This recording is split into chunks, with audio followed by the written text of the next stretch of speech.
और स्पिनर में। बैट्समैनों में जो है ये वो सवाल था कि जिसने शायद बासित अली की जो जिंदगी है ना उसको अजीरन कर दिया। जी हाँ, ये वो सवाल था क्योंकि बासित अली जो है वो फ़खर जमान को ले लिया उन्होंने कॉल पर।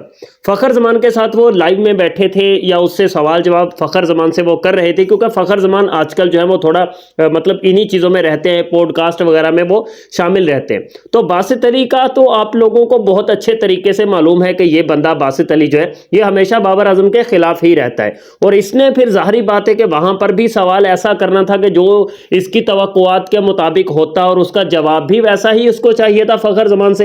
लेकिन फ़खर जमान तो है, आपको पता है कि बाबर आजम का फ़ैन, और बाबर आजम को वो मानता है कि भाई साहब बाबर आजम कितना क्लासी प्लेयर है। तो फिर बासित अली को इस सवाल का जवाब वैसा मिला नहीं जैसा वो कुछ लेना चाहता था। मजीद कौन कौन से सवाल हुए उस पर हम डिटेल के साथ बात करेंगे, और बासित अली की कितनी तबीयत साफ की फ़खर जमान ने उस पर भी हम डिटेल के साथ बात करते हैं। अगर आप लोग पहली बार मेरे चैनल पर आए हैं तो भाई वीडियो को लाइक और चैनल को सब्सक्राइब, ये दो काम आपके लाजमी करने वाले होते हैं। सो बिना कहे आप लाइक और सब्सक्राइब चुटकियों में कर दिया करो। तो बासित अली ने जो सवाल किया था उसका जवाब भी आप फ़खर जमान की ज़ुबानी ही ले लें। अगले दो दो तीन साल में जो है ना साइम अयूब जो है वो सबकी जगह ले लेगा।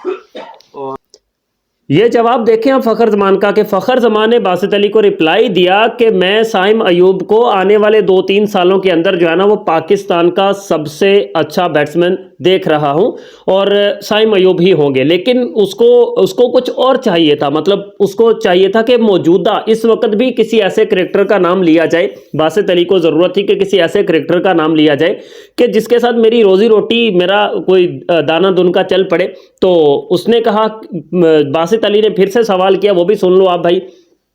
अभी अभी एट द मोमेंट।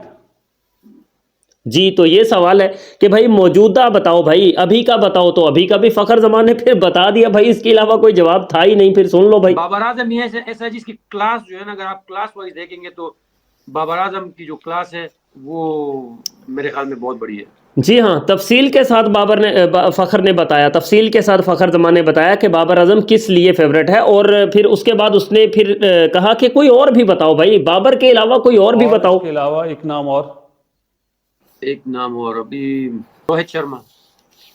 तो रोहित शर्मा का नाम तो लेना था फिर भाई, जब पाकिस्तान की टीम में बाबर आजम के अलावा कोई और ऐसा प्लेयर था ही नहीं जो फ़खर जमान उसको चूज़ करता, तो फिर कैसे था। और फिर जब यहाँ तक भी सुकून नहीं आया ना बासित अली को, क्योंकि आपको पता है कि बासित अली तो फिर बाबर आजम के हक में बोलता ही नहीं है, उसने बाबर के हक में बहुत कम बोलना होता है, और गलती से शायद कभी बोल लेता होगा। तो जब उसको सुकून नहीं आया तो उसने फिर फ़खर जमान को थोड़ा धमकाना शुरू कर दिया भाई। उसने फ़खर जमान को धमकी लगाना शुरू कर दी कि पहले भी आपने बाबर आजम के हक में बोला था, और उस वक्त भी आपके खिलाफ एक्शन हो गया था, और आप अभी तक टीम से बाहर हो, वगैरह वगैरह। अच्छा, मैं आपने बाबर आजम का नाम लिया, ये ना हो दोबारा एक्शन हो जाए आपके ऊपर, क्योंकि आपने एक ट्वीट कर दिया था जिसकी वजह से आपको शोकाज नोटिस मिला था।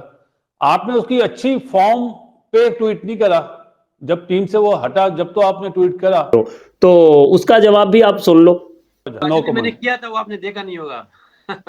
अच्छा, मैंने देखा हाँ नहीं। क्या हाँ, हुआ? सही मुंह तोड़ जवाब दिया है भाई, सही मुंह तोड़ जवाब दिया कि मैंने तो बाबर आजम के हक में भी डाले थे ऐसे ट्वीट्स, लेकिन अब आपकी नज़रों से नहीं गुजरे तो भाई इसमें हमारा क्या कसूर है भाई साहब।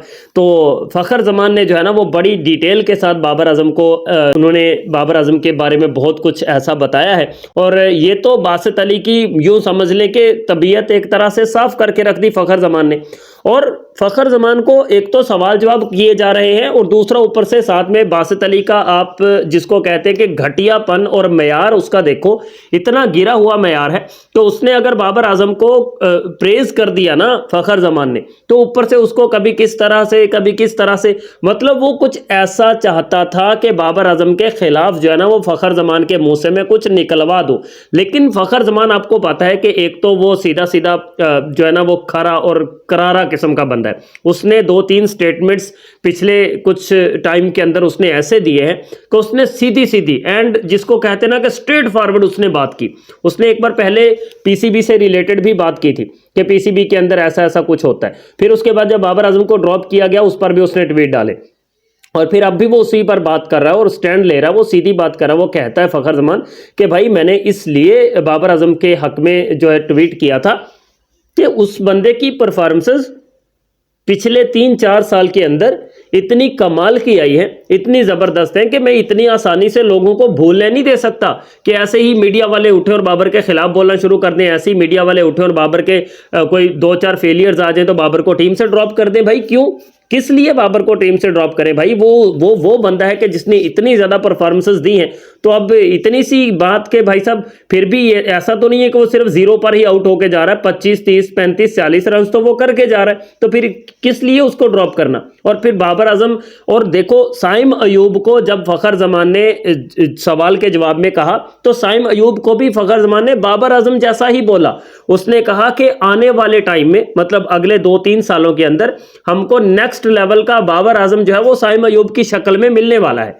समझो इस बात को कि नेक्स्ट लेवल का बाबर आजम, मतलब वहां भी बाबर आजम ही है। वो भाई कैसे बाबर आजम को आप पाकिस्तान की टीम से निकाल सकते हो? कैसे बाबर आजम को आप, जो बाबर के लवर्स हैं, उनके दिमागों से कैसे निकाल सकते हो? भाई फ़खर जमान ने बोला कि हम जब एक ही टीम में खेल रहे होते हैं तो हम एक दूसरे को हमेशा सपोर्ट करते हैं और ये हमारा हक भी बनता है। और बाबर आजम तो इतना क्लासी प्लेयर है कि मैं उसके अलावा किसी और को सपोर्ट कर ही नहीं सकता, उसके खिलाफ तो मैं कुछ कह ही नहीं सकता। तो फिर बासित अली जो है ना, वो तो यूं समझ लो कि अपने ही सवालों के जवाब में मुंह की खा गया है एक बार फिर से।